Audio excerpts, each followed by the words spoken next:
Escrever uma nova história é possível? Claro que é. É possível escrever uma nova história. E é sobre isso que eu quero falar ao seu coração. Tudo nessa vida dura o tempo necessário para ser inesquecível. Como se diz, né? Você nunca vai mergulhar na mesma água num rio mais do que uma vez. É sempre uma única vez. Por mais que você queira voltar a um lugar onde você já esteve no passado, pode até ser melhor, mas nunca vai ser igual. Nunca mais. Não se dá para mergulhar num rio na mesma água duas vezes. Então, tudo que é bom dura o tempo necessário para ser inesquecível. E eu quero usar por base o texto de 1 Samuel, capítulo 17. 1 Samuel, capítulo 17, amém? Versículo de número 36 até 33 ao 36, amém? 1 Samuel 17, do 33 ao 36. Diz assim: Porém Saul disse a Davi: Contra o filisteu não poderás ir para a peleja com ele, pois tu és ainda moço, e ele guerreiro desde a sua mocidade. Respondeu Davi a Saul: Teu servo apacentava as ovelhas de seu pai, quando veio um leão ou um urso e tomou um cordeiro do rebanho. Eu saí após ele e o feri, e livrei o cordeiro da sua boca. Levantando-se ele contra mim, agarrei-o pela barba e o feri e o matei. Teu servo matou tanto o leão como o urso, e este incircunciso filisteu será como um deles. Meu irmão, o que nós vemos aqui, através desse tema, o que eu quero apresentar para você aqui nessa manhã, para a gente pensar um pouco sobre construir uma nova história. Ao invés de eu pegar o meu passado e fazer do meu passado uma muleta, eu posso fazer do meu passado um trampolim. Muitas pessoas olham para o passado e vivem no muro das lamentações. Ela vive reclamando: porque eu não consigo, nada para mim dá certo, a minha vida é só derrota, a minha vida é só frustração. Quando Davi se viu ali diante de um grande desafio, o que nós percebemos? Ele olhou para o passado dele e falou: Ei, eu já matei um leão, já matei um urso também, e eu farei o mesmo com esse filisteu incircunciso aí. Não vai ser diferente. Volte para o seu passado para pegar alguma coisa para o presente, para você se projetar para o futuro. Aquilo que não é bom, deixa lá. Olha bem, em Lamentações 3:21 diz o quê? Quero trazer à memória aquilo que me pode dar esperança. Então volte ao seu passado para pegar algo bom, uma conquista, uma vitória para o seu presente e projete-se para o seu futuro. Você pode escrever uma nova história. Talvez o teu passado não seja o melhor, não tenha grandes vitórias, mas o seu futuro está com páginas brancas, intactas, e você pode escrever essa história diferente. Você pode. Há pessoas que olham para o passado e o usam como muletas para justificar as frustrações e as derrotas do presente. Nós podemos fazer a diferença. Nós podemos avançar, nós podemos romper e conquistar a partir das experiências que já tivemos, quer sejam boas, quer sejam ruins. Nada está perdido. Mesmo que a sua experiência do ontem não seja boa, ela te serve para não cair num novo erro ou não errar novamente. Então, permita-me dizer que sem lições do passado, não há futuro que aguente. Quando nós olhamos para o livro do profeta Ageu, capítulo 1, do versículo 5 ao 7, Deus fala algo extraordinário. Ele diz assim: considerai o vosso passado. O que isso significa no contexto original? Esse texto no hebraico traz a ideia assim: reflita cuidadosamente sobre o seu passado. Avalie bem onde você estava, onde você está agora e para onde você está indo. Então, pense bem, olhe aí para o retrovisor e analisa o seu ontem. Então, o que nós estamos aprendendo aqui é isso. Não use do seu passado como uma muleta, como uma cadeira de rodas. Sem lições também do passado, não há futuro que aguente. Então, olha lá o que deu certo, o que não deu, é experiência de vida, fizeram de você o que você é, te estruturaram para que você continue rompendo para a glória de Deus. É isso que Deus está falando com o povo ali. Considere o seu passado. Ou seja, analise o seu passado com muito cuidado. Reflita bem. Então, passado, queridos, é lição para que eu e você possamos refletir e não repetir. Ok? Não repita. Lá em Jonas, no capítulo 2, não é? Me chama muita atenção quando Jonas estava lá no ventre do peixe. Ele vai orar, ele vai dizer: Deus me perdoa, eu fui na contramão do que o Senhor tinha para a minha vida mesmo, tem misericórdia da minha vida. E você vai avançando, capítulo 3, capítulo 4, lá no 4 está o Jonas falando para Deus arrebentar com a cidade, para Deus destruir a cidade.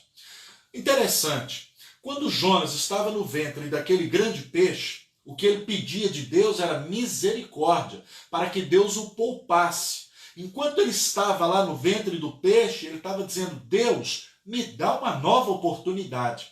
Agora que Jonas não está mais no ventre do peixe, ele está lá do lado de fora dizendo: Deus, destrói esse povo, arrebenta com esses ninivitas, destrói essa cidade. Se Jonas tivesse pensado um pouco no seu passado, ele teria um pouquinho mais de misericórdia com aquela cidade de Nínive. Então, querido, às vezes nós nos esquecemos que já tivemos um passado e que já tivemos uma história difícil, que já tivemos momentos na nossa vida que não foram fáceis. E aí nós nos esquecemos. E quando olhamos para alguém que está em dificuldade, ao invés de olharmos e dizer: Deus, tenha misericórdia, nós estamos dizendo: Deus, traz justiça, pune mesmo, Deus. E se fosse nós? E se fosse com alguém da nossa família? E se fosse com alguém que nós amamos?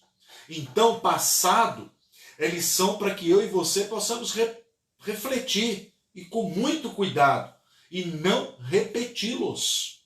Amém? Cuidado, cuidado. Quem não recorda o passado está condenado a repeti-lo. É isso aí.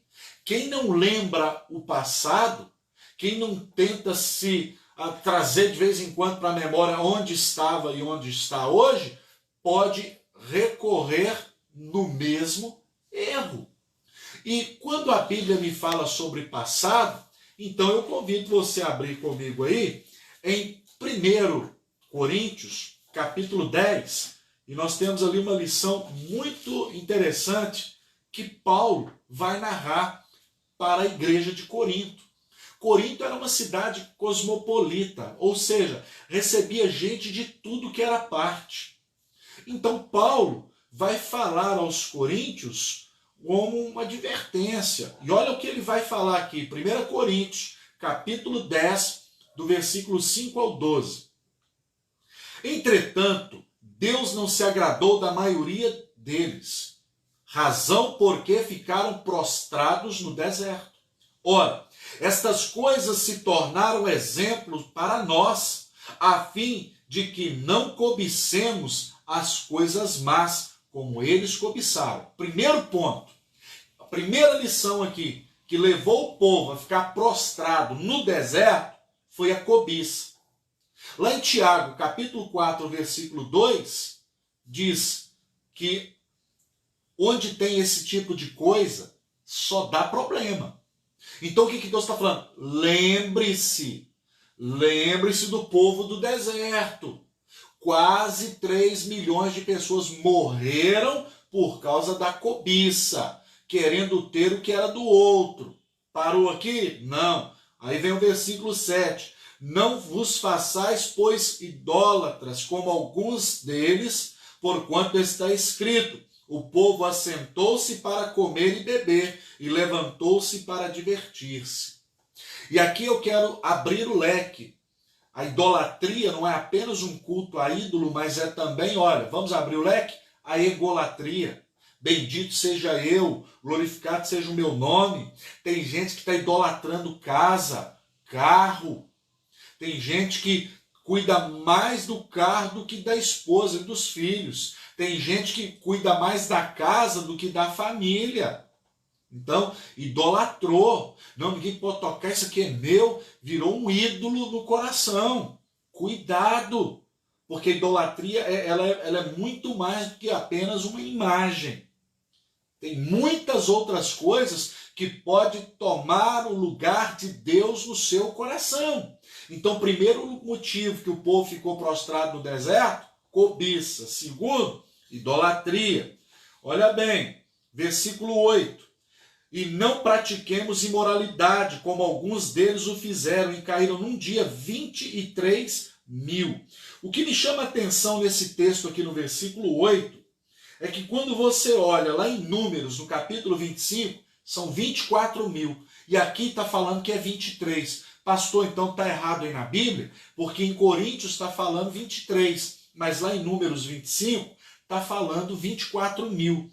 Porque entre 23 e 24, a Bíblia não está tratando de um número exato, mas apenas de um número aproximado. Ou seja, o que a Bíblia está dizendo é que por causa da prostituição, quase 24 mil pessoas morreram em apenas um dia. Isso dá quase toda a população de muitas cidades do interior. Pensa aí comigo. Prostituição. Os inimigos perceberam, olha, se a gente for contra Israel com canhão, com bazuca, com metralhadora, com granada, nós não vamos derrubar Israel. Mas tem algo que nós podemos fazer para derrubá-los. E o que seria? Vamos pegar as nossas mulheres, vamos deixá-las bem sensuais e vamos posicioná-las à beira do caminho. Quando os israelitas virem as nossas mulheres sensuais, eles vão cair. Dito e feito. Quando os homens israelitas viram aquelas mulheres, coabitaram com elas, ou seja, tiveram relações sexuais com elas, e por causa disso, morreram quase 24 mil. Querido, cuidado com a imoralidade. Cuidado com o sexo. Isso é perigoso. Davi perdeu a família, perdeu a paz do seu reino de governar. Por causa de quê? Está lá em 2 Samuel 11. Porque se enveredou com a mulher do seu soldado. Olha bem, Salomão, ele embarcou no caminho lá dos deuses das esposas, e olha para onde Salomão foi. Cuidado, pornografia mata vida espiritual. É você que tem o poder do controle remoto. Você tem o poder do mouse do seu computador. Você tem o controle aí do seu smartphone, do seu tablet. Cuidado com as janelinhas que você abre, porque uma janela que você abre é uma porta que o inimigo tem acesso para destruir a sua vida. Quase 24 mil morreram por consequência da prostituição. Versículo 9. Não ponhamos o Senhor à prova, como alguns deles já fizeram, e pereceram pelas mordeduras das serpentes. Ou seja, o que significa isso aqui? Não tente a Deus. Não, eu vou fazer isso aqui e depois Deus me ajuda. Não, eu vou comprar isso aqui, aí depois Deus me ajuda a pagar. Não é assim que funciona. Arrume o dinheiro primeiro, conquiste o dinheiro primeiro, e aí depois você faça a dívida. Então eu estou te mostrando aqui, olha, versículo 10, nem murmureis. Murmurar é reclamar, é fazer queixas. Ah, melhora lá no Egito. Lá pelo menos tinha melão, lá tinha cebola, lá a gente comia carne, lá tinha água, pelo menos sepultura para a gente lá tinha. E o povo começou a reclamar, e o povo foi reclamando, e isso irou Deus, razão pela qual pereceram no deserto. Então 5 coisas aqui levaram Israel a não entrar na terra prometida. Primeiro, versículo de número 6, cobiça. Versículo 7, idolatria. Versículo 8, prostituição. Versículo 9, tentaram a Deus. E versículo 10, murmuração. 5 coisas aqui. Para que isso aqui está escrito? Para que eu e você possamos refletir na história desse povo e não cometer os mesmos erros. Para analisarmos o que esse povo enfrentou no deserto e não passar pela mesma situação. Então considere o seu passado. Quem não lembra o passado está condenado a repeti-lo. Passado é lição para refletir, não para repetir. Amém? Então lembre-se dessa questão. Enquanto nós nos escondermos atrás das nossas tragédias pessoais, jamais vamos experimentar os propósitos de Deus para a nossa vida. Jamais. Foi péssimo o seu passado, mas passou. Para de viver hoje o ontem, porque tem pessoas que, presta atenção, são 2 extremos. Tem gente que não consegue avançar porque está preso no passado, nas decisões erradas, nas péssimas negociações. Ele está lá no ontem, se eu não tivesse feito isso, eu não estava sofrendo agora. Então ele está hoje vivendo o futuro, está dizendo, mas se amanhã isso der certo, se o mês que vem isso der certo. Sabe qual que é o problema de viver no passado ou no futuro? Você deixa de viver o presente. E é aqui no presente que a gente escreve o futuro. É aqui. Então viva o que Deus tem para a sua vida agora. Quando eu olho para o texto de Filipenses, capítulo 4, versículo 8, Paulo diz, olha, tudo que é bom, tudo que é amável, tudo que é de valor, se há virtude nisso, se há algo bom nesse negócio, é com isso aí que você tem que ocupar a sua mente. Para que você vai ficar remoendo, sofrendo algo que você passou ontem? Passou. Foi ruim? Foi. Mas a vida continua. Você tomou uma decisão ruim? Tomou, mas tudo bem. Toma uma boa decisão hoje.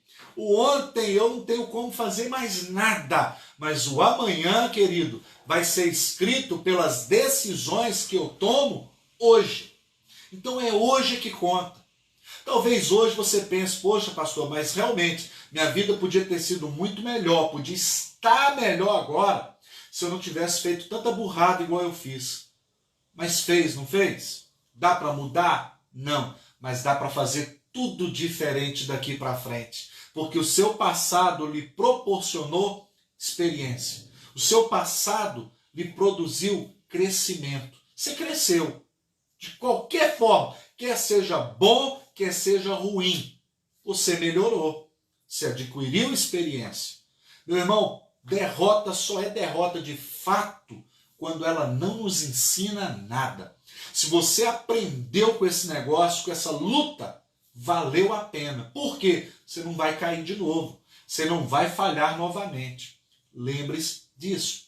Quais foram as pessoas que romperam com o seu passado e fizeram uma diferença?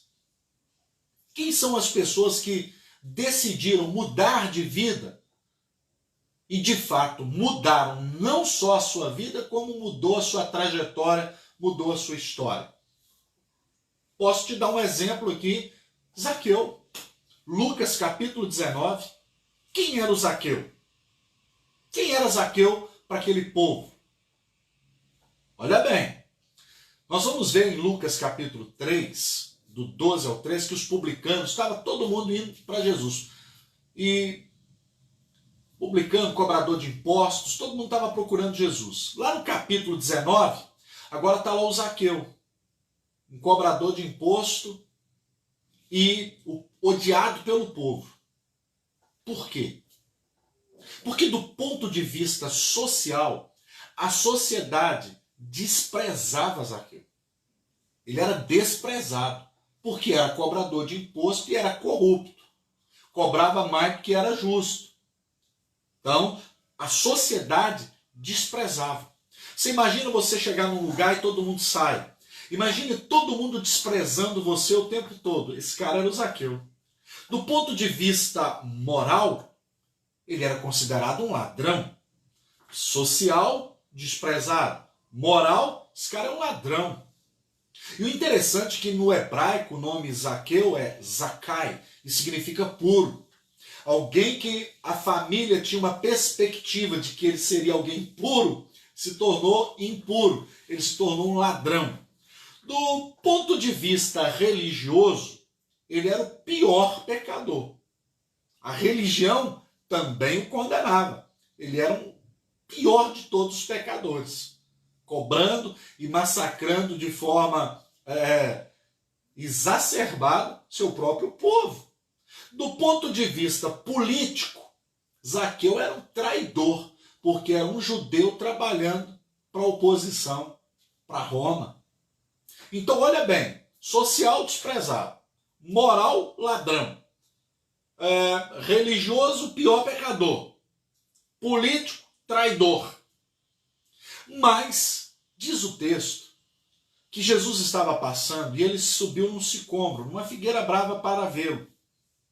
E quando Jesus estava bem debaixo, ele olhou para cima e disse: Zaqueu, desce depressa, porque hoje me convém pousar na sua casa. Aí sabe o que Zaqueu fez? Ele falou: não, Jesus, espera aí. O senhor nem me avisou antes. Eu tenho que ir lá avisar a dona Zaqueia. Se a casa está pronta, se está tudo ok, se ela já deu banho nos meninos, se tem almoço, como é que está lá? Não é assim. Espera aí. Foi isso, gente, que Zaqueu fez? Quando Jesus falou, desce depressa, porque eu vou ficar hoje na sua casa. Aí Zaqueu falou, não, espera aí, vamos marcar para outro dia. Foi isso que Zaqueu fez? Não. A Bíblia diz que ele desceu depressa e recebeu Jesus gostoso. Sabe qual é o problema de muitas pessoas? Quando Jesus diz, eu vou para a tua casa, eu quero entrar na tua vida, eu quero fazer a diferença. Sabe o que elas dizem? Não, Jesus, espera aí, porque a minha casa está uma bagunça. Eu vou consertar primeiro, eu vou largar as drogas primeiro, eu vou largar os vícios primeiro, eu vou largar a bebedeira primeiro, eu vou largar tudo isso primeiro. E aí depois que eu largar tudo, aí o senhor vai lá em casa. Não, não foi isso que o Zaqueu fez. Zaqueu desceu e recebeu Jesus depressa. Você sabe por quê? Porque quem entrou na casa de Zaqueu e colocou a casa de Zaqueu em ordem foi Jesus. Quem entra na nossa casa e na nossa vida e organiza as nossas gavetas é Jesus. Então, quando ele te chamar, desça depressa, vá depressa, receba-o com alegria, porque quem muda a nossa história é Jesus. E o interessante aqui, ao falar de Zaqueu, é que durante a refeição, Zaqueu falou assim, Senhor, resolvo dar metade de tudo que eu tenho para os pobres. E todas as pessoas que eu defraudei, eu vou restituí-las 4 vezes mais. Sabe o que Jesus disse? Hoje houve salvação nesta casa, pois também este é filho de Abraão. Alguns, durante a ida de Zaqueu até a sua residência, sabe o que a multidão falou? Ah lá, Jesus está indo para a casa de um pecador, Jesus está indo para a casa de um cara que a gente despreza, ele está indo para a casa de um ladrão, de um pecador, de um traidor. Aí você sabe qual é a declaração de Jesus no versículo 10? O Filho do Homem veio buscar e salvar o que se havia perdido. Jesus não veio buscar os santos, Jesus não veio chamar os justos para o arrependimento, ele veio chamar os pecadores, ele veio para mim, gente. Jesus veio para mim, que preciso da misericórdia dele, que sou pecador, que sou falho, que erro. Jesus não veio chamar justos. Então, querido, o passado de Zaqueu foi quebrado ali. Porque em Romanos, capítulo 8, diz que nenhuma condenação há para os que estão em Cristo Jesus. Jesus vem, perdoa os meus pecados, sara as minhas feridas, apaga o meu passado e me dá uma nova história. Uma nova história, como diz Fernandinho, né? Uma nova história Deus tem para mim. Uma nova história, meu irmão, Deus tem para você.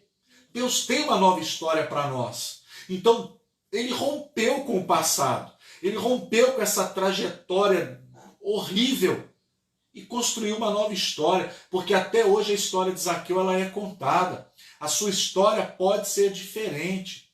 O apóstolo Paulo, em Gálatas 1, no versículo de número 13, olha o que Paulo vai dizer. Gálatas capítulo 1, versículo 13. Diz assim: porque ouvistes qual foi o meu proceder outrora no judaísmo, como sobremaneira perseguia eu a igreja de Deus e a devastava. Olha o Paulo dizendo, olha o que eu fiz. Eu consenti com morte de gente, mandei matar, mandei fechar a igreja. Mas eu rompi com isso, eu aceitei a Cristo naquela estrada, naquele dia. Eu tive um encontro com Jesus, você lembra? Na estrada de Damasco, quando Paulo, que ali então ele era o Saulo, e ele caiu do cavalo, e a nova história começou a ser construída a partir dali. Você sabe qual que é o nosso maior defeito? É que nós só olhamos para as pessoas no seu ponto de passado. Se a gente estende um lençol branco e bota um pontinho preto e você pergunta para todo mundo, o que você está vendo lá? Todo mundo diz um pontinho preto lá no lençol branco. Tem um pontinho preto lá. Se eu perguntar para você agora aí, você que está me assistindo, lembra aí para mim um fato marcante na vida do apóstolo Pedro. O que você lembra? Uma coisa que marcou a vida de Pedro. Quantas pessoas aí agora não pensaram assim, ele negou Jesus 3 vezes. Mas ninguém fala que no Evangelho de João, no capítulo 21, no versículo 15 em diante, Jesus fez Pedro confessar 3 vezes que o amava. Quantas vezes Pedro o negou? 3. Mas no capítulo 21 de João, do versículo 15 em diante, 3 vezes também Pedro disse, eu te amo e eu te amo. O que Jesus estava fazendo ali era quebrando essa maldição na vida de Pedro. O problema é que Deus perdoa. Deus lança no mar do esquecimento. O ser humano não. Quando as pessoas erram com você, você diz, não, você está perdoado, mas não esqueci não, tá? Perdoar é esquecer? Não. Ninguém tem uma tecla delete e acabou. Então, pastor, quando é que eu sei que eu perdoei? Quando é que eu sei que de fato eu perdoei uma pessoa? Quando eu olho para ela, lembro do que ela fez comigo, mas aquilo não me abala mais emocionalmente. Aquela lembrança não me faz mal, não me causa dor. Então eu perdoei. Se eu olho para a pessoa, de vez em quando eu lembro, e aquilo me dá um negocinho ruim, você não perdoou coisa nenhuma. Então, meu irmão, perdoa. Porque se você não perdoar, você não pode fazer a oração de Mateus capítulo 6, a partir do 9 até o versículo 15. E lá diz, Pai, perdoa as minhas falhas, as minhas dívidas, assim como eu tenho perdoado. E o versículo 15 é muito interessante de Mateus 6, que lá diz que se eu não perdoar os homens as suas ofensas, Deus também não vai perdoar as minhas. Você quer que Deus perdoe você? Então perdoe as pessoas. Perdoe. Perdoe, porque o maior beneficiado será você. É você, querido. Então, Zaqueu rompeu.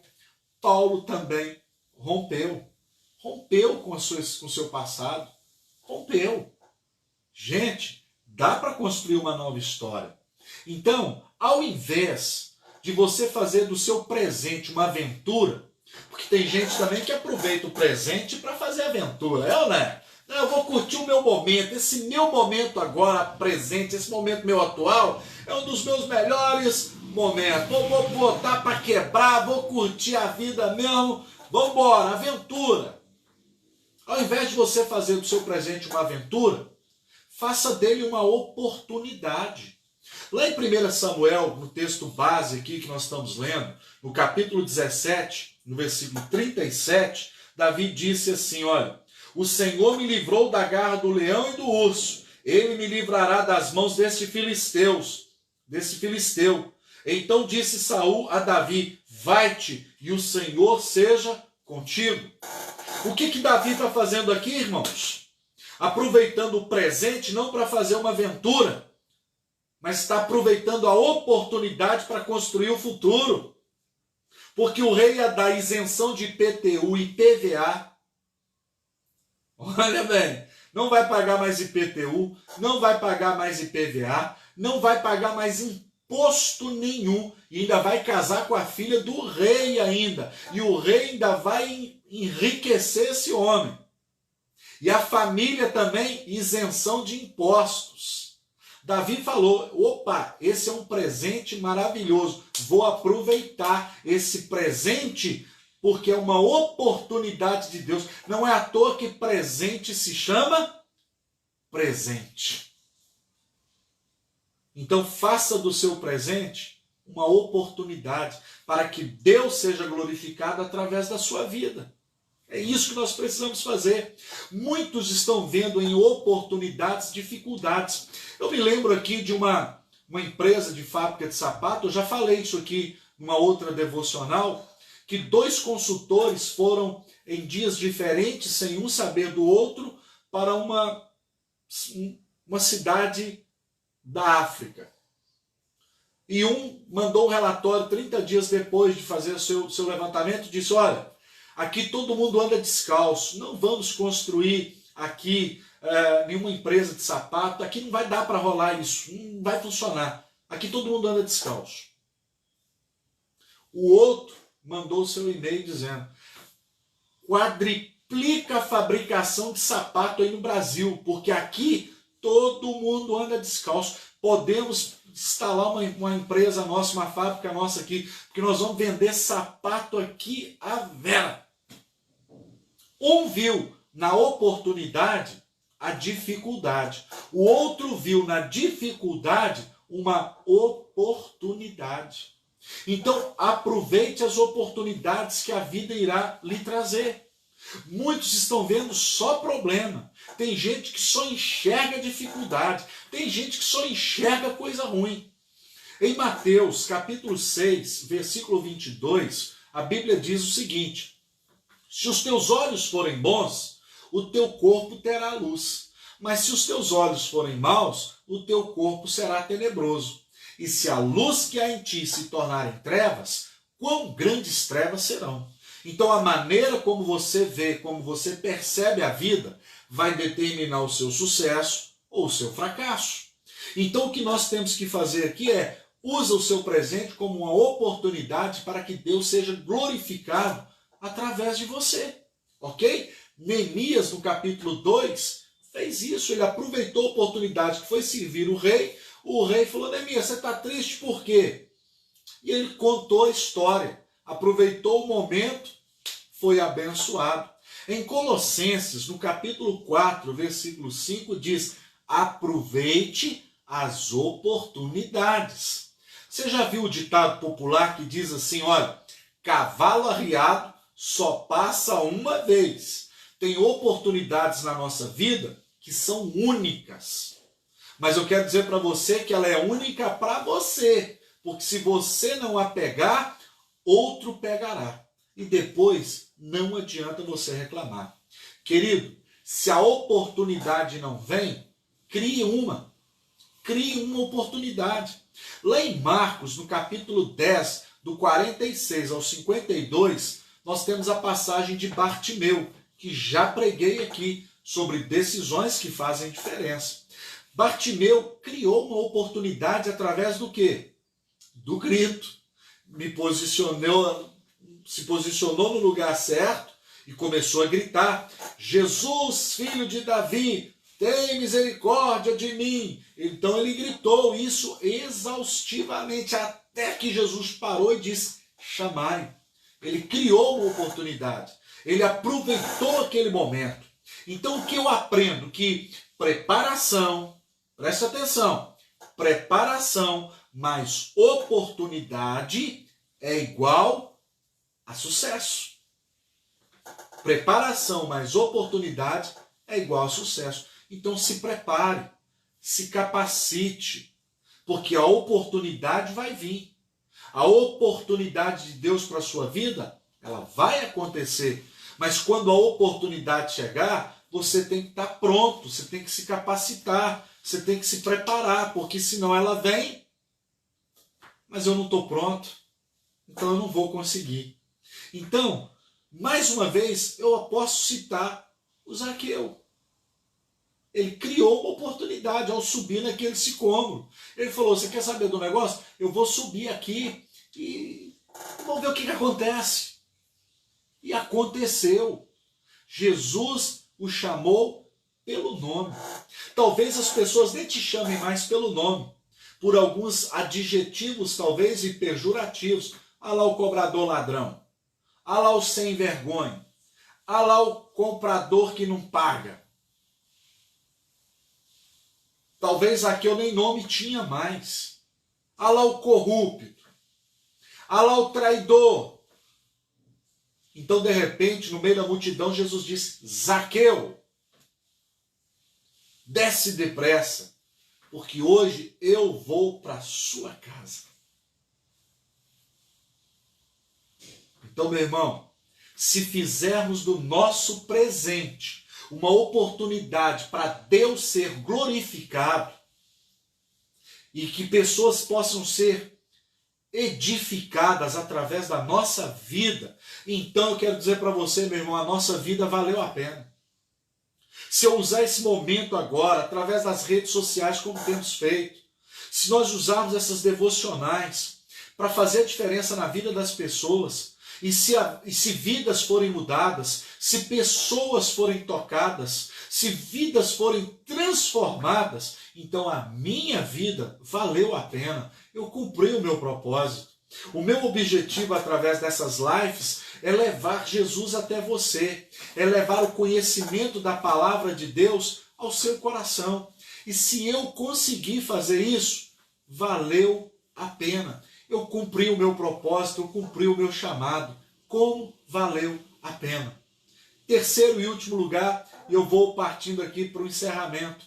Ao invés de você fazer do seu futuro uma loteria, faça dele uma certeza. Ah, o futuro a Deus pertence. Fato, mas ele é construído com as decisões do presente. Então não faça do seu futuro uma loteria. Seja o que Deus quiser. Construa ele junto com o Senhor Jesus e o seu futuro será certo. O seu futuro será de vitórias. Aqui em 1 Samuel 17, no versículo de número 47, diz assim: saberá toda esta multidão que o Senhor salva, não com espada, nem com lança, porque do Senhor é a guerra, e ele vos entregará nas nossas mãos. Saberão. Saberá. Futuro. Todos vão saber. Todos vão saber quem é Deus na sua vida e o que Deus tem feito na sua vida. Então, meu querido, vamos vencer. Vamos vencer. Vamos colocar a lupa no lugar certo. Vamos focalizar a coisa certa. Vamos fazer como diz, né, uma frase que eu vi do doutor Laí Ribeiro: mira na lua, porque se você errar, você ainda vai estar entre as estrelas. É fato, fato. Quando ele disse essa frase, eu achei extraordinário. Não sei se essa frase também é dele, mas ela é muito interessante. Mira na lua, porque se você errar, você ainda estará entre as estrelas. É isso que nós precisamos focar. Nós precisamos ter um norte, nós precisamos ter uma direção. Como Paulo escrevendo aos Filipenses 3. Uma coisa eu faço, e é, esquecendo-me das coisas que para trás ficam, prossigo para aquelas que estão adiante de mim, para o prêmio, para a soberana vocação de Deus em Cristo Jesus. Filipenses 3, 13 e 14, se não me trair aqui a memória. Aprenda, meu irmão, com esses homens que romperam com o seu passado, que não era bom, que era difícil, mas que fizeram a diferença. Paulo, Zaqueu. Aprenda com Davi a olhar para o passado para pegar coisa boa para o presente, para se projetar para o futuro. Talvez o seu passado tenha lições de histórias que talvez não sejam boas, mas fizeram de você quem você é.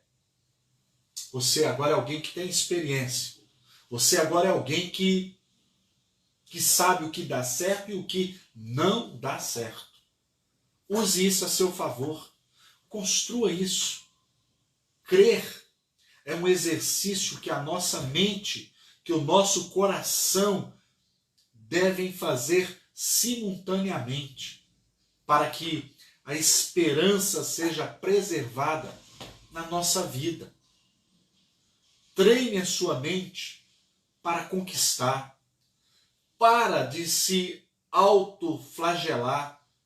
Pare de se torturar. Não deu certo? Não deu. Eu remoer isso, vai melhorar? Não. Então faça uma higiene mental. Comece a pensar em coisa boa. Comece a dizer, eu vou vencer, em nome de Jesus eu vou conquistar, eu não vou parar nessa crise, eu vou crescer nessa crise, eu vou avançar com isso. O que você e eu estamos escrevendo, o que as pessoas vão aprender através da nossa vida. Escreva uma nova história. Uma nova história Deus tem para mim e uma nova história Deus tem para você.